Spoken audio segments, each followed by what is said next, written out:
colectivo, ¿no? O sea, hay una apuesta muy grande desde arte, desde foto, desde el montajista que fue Jaime Lara, hay un coach de actores que se llama Felipe Cortés, Marianela e Irma son actrices profesionales, el boxeador, perdón, el entrenador Antonio, Diana, la otra boxeadora, y Panita, son actores naturales que hacen de verdad, son boxeadores, es entrenador y de verdad es rapero. Entonces hubo un trabajo muy intenso. Felipe Cortés fue el coach, o hizo parte más bien del grupo de entrenadores de actores de La Tierra y la Sombra, que usa un método que se llama el de Fátima Toledo, que básicamente es un método que trata de crear vínculos entre los personajes, vínculos reales. Entonces como que un gran reto de la película fue llevar a los actores profesionales al mundo del boxeo y traer a los actores naturales al mundo de la actuación, de la interpretación. Y por otro lado, pues también tenemos como una cosa muy interesante con la música. La música es de un compositor que se llama David Tolosa. David Tolosa hizo un doctorado en Francia, vive en Francia actualmente. Y la música es una colaboración entre músicos franceses y colombianos. Y la música pues es producida, grabada y mezclada en Francia, ¿no? Entonces digamos que eso fue como un plus que tuvimos. No sé, hay como montones de cosas para contarles. No sé si tengan una cosa en particular.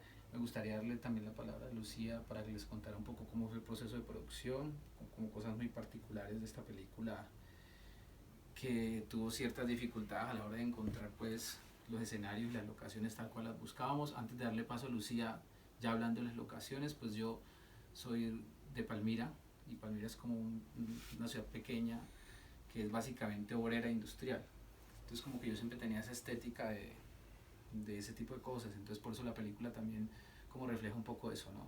El armario de metal, las texturas, la pared desgastada, no queríamos como ocultar el tema de estetizar, sino como que esas terrazas que todas le están saliendo las varillas, esos techos, eso por un lado. Y para decir algo final es que a mí hay un fotógrafo que me interesa mucho, vallecaucano, que es Fernel Franco, y Fernel Franco de hecho grababa en esta zona, en el eje cafetero, fincas cafeteras, y él tiene una serie de fotografías, y esas fincas están vacías, o sea, son los cuartos. A mí me impactó mucho su fotografía de que estaba en la universidad, porque mostraba a las personas, pero desde sus espacios, sin ellos. Entonces, vos veías el interior de una finca y podías ver el relojito, la camándula de la señora. Entonces era una idea que siempre me pareció interesante, es decir, que el cine siempre filma al humano, y me parecía interesante romper ese límite de lo que se filma, ¿no? Y cómo los espacios ahí también cuentan, ¿no? Es como eso en general. No, pues a mí me gustaría primero escucharlos. ¿No tienen alguna pregunta? Irma o quién. Bueno, nosotros, bueno, yo tengo una fascinación por muchos temas, pero uno de esos es el boxeo. Me parece un lugar fascinante donde dos seres humanos acuerdan que se van a golpear, ¿no?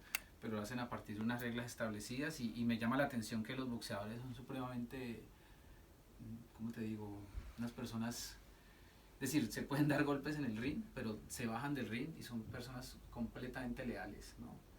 Entonces esa es una de las cosas que me fascinó, cómo el ser humano es capaz de poner unos puntos de acuerdo para tener un comportamiento que uno creería salvaje y duro. Entonces ahí hay uno. El otro es que a mí siempre me ha interesado los personajes femeninos, digamos, por muchas razones. Creo que fui creado por mujeres, entonces algo pasa ahí que me interesan las mujeres como personajes. Me parece a veces que son bien interesantes a la hora de retratarlas. Y el Valle del Cauca pues no es un secreto, tiene la medallista olímpica en boxeo en Colombia, es una cuna de boxeadoras. Entonces me parecía que era interesante explorar a las mujeres en un territorio que es muy hostil para ellas, ¿no? Es un deporte de machos, y aparte tenía como que todas en contra, ¿no? O sea, clases populares, negra, boxeadora. Entonces quería como ponerme desde esa perspectiva un poco. Y lo del documental tiene que ver con que hay algunas escenas que no sé si notaron que no están se fluyen, ¿no? Que no están completamente dirigidas. Cuando digo dirigidas me refiero a que cuando uno hace documental uno es muy respetuoso con el espacio, es decir, a veces el director de ficción es más de yo quiero que esto pase, ¿no? Y el documentalista desarrolla la paciencia porque está filmando seres humanos. Entonces claro, como venimos de esa escuela, también dejábamos que los actores fluyeran, y a veces claro, la escena se te puede ir para otro lado, demora más, pero empezás a capturar una realidad que no la haces si estás actuando solamente. por ahí ese tema. Y no sé si tienen otra pregunta. Entonces hemos trivializado el momento de comer, le hemos quitado lo sagrado a la relación con el agua. Entonces esta película trata de recuperar esas cosas. No sé si se dan cuenta que son como las relaciones con tu psique, con tus miedos, con tu padre, con tu madre. Por ejemplo, mucha gente decía, pero bueno, si en una película una chica se baña, ¿no? Y es porque hemos trivializado ese momento y realmente la relación con el agua con ella es el momento donde ella es epifánico, cuando muere Panita, ella decide, aquí soy boxeadora, eso lo descubre en la ducha.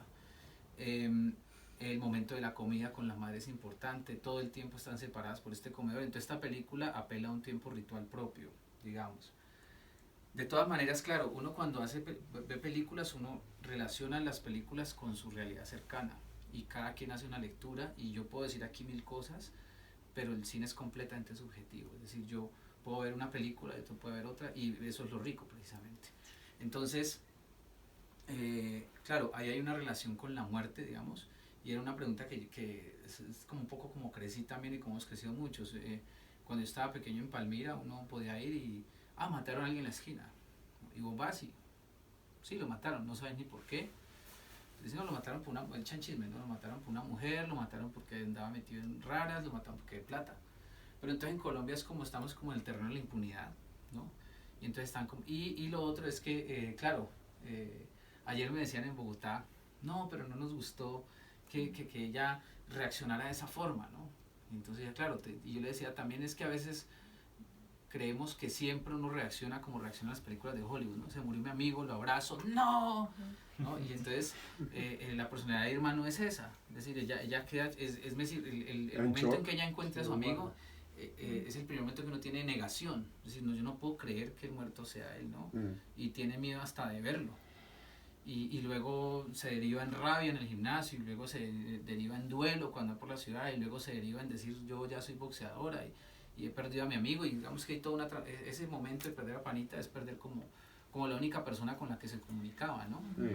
Entonces, claro, el tema de la muerte era una cosa que además la muerte en el cine ha sido trivializada. Nosotros nos escandaliza más la pornografía que ver muertos, que seres humanos muriendo. O sea, además no muriendo, matándose entre sí, ¿no? Eso es entretenimiento. Entonces, esta película como que, es decir, la muerte no es cualquier cosa, lo que produce la muerte en nosotros es muy complejo, ¿no? Y sobre todo si es de un ser querido. Y entonces, claro, está como la idea universal de la muerte. Y claro, uno hace una lectura social, y la hay, efectivamente, pero no es una película localizada. O sea, no es una película que está hablando de los chicos de Cali que tienen este problema social específico, sino es una historia universal en el sentido de una chica que está viendo un rito de pasaje, buscando su identidad, y que su contexto es violento, ¿no? Pero es una violencia que ya está tan cercana que la terminas viviendo cotidiana, que es lo que nos ha pasado a nosotros. O sea, aquí vienen los extranjeros y dicen, pero ustedes cómo viven en medio de esta guerra. Pero es que, ¿qué hacemos si llevamos 50 años dando bala? O sea, no podemos levantarnos todos los días llorando. Tenemos guerrilla para Cuba, crimen, no que sé, todo, o sea, ¿cierto? Pero entonces nosotros tenemos que continuar con nuestras vidas. Y entonces nos hemos endurecido también. Entonces esto pasa en esta película. Entonces ella vive ahí y ella tiene que seguir, ¿no? Entonces, y la gente dice, no, lo mataron y el chico murió. Y se lo dice el entrenador a la mamá, deja tus miedos, nos podemos morir aquí de un tiro o nos podemos morir en un ring. Entonces es como la idea un poco. Entonces, claro, también la película apela a cosas universales, el amor, la muerte, más que una cosa específica. Pero entonces, ¿qué le había pasado al papá de ella? ¿Lo mataron? ¿De qué le había pasado al papá? El papá de ella murió de repente. Se murió. Hemingway decía una cosa muy interesante, y es que Hemingway decía que las historias eran como un iceberg. Es decir, que lo que uno veía en las historias era la punta y que por debajo había mucha información que no estaba entre esta película apela un poco a ese de Hemingway. Es decir, tú haces esa construcción y es válida, ¿cierto? Y puedes hacer otra. O sea, hay gente que puede decir, ok, el papá representa sus miedos y si te das cuenta, cuando él muere, al final cae frente a ella, ella supera ese momento. Ahora, claramente, si uno hace la lectura de la mamá diciéndole lo que pasó con su papá, pues se entiende que él ha muerto en el ring. Pero nosotros no queríamos ni explicarlo ni ser literales, porque sentíamos que era como sugerido, ¿no? Sí. Eso era lo que Exactamente, queríamos, era también porque subir. digamos que los latinoamericanos hemos estado muy debajo del melodrama, entonces nosotros todo el tiempo quisimos como alejarnos de ese tipo de relación, nada más porque no solo porque nosotros nos queramos alejar, sino porque el papá se volvió un tema tabú, por eso las fotos están escondidas, por eso el boxeo se vuelve tabú, hablar de la muerte de él, entonces la mamá siempre lo hace un eufemismo, ¿no? Lo que le pasó a su papá, lo que les pasó a su papá, ¿no? Eso es un poco ahí. De hecho, nosotros en el montón de guión que teníamos, tenemos historias de cómo es la vida de Diana, cómo es la vida de Panita, con quién vive Diana, cómo murió el papá, quién lo enfrentó, ¿no? Pero entonces nosotros apelamos a tener una película que, incluso, digamos que lo chévere de estos espacios es que en estos espacios uno encuentra gente que hace unas lecturas muy interesantes de la película, y cuando vamos a hacer las comerciales, pues obviamente hay un público que hace unas lecturas distintas.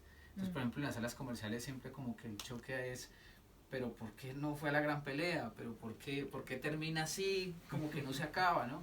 Y yo les decía un poco, pues porque el cine también puede ser un momento de la vida, un retrato. El cine puede ser tu vida hoy, qué pasó durante tu día, y esa película puede ser muy interesante.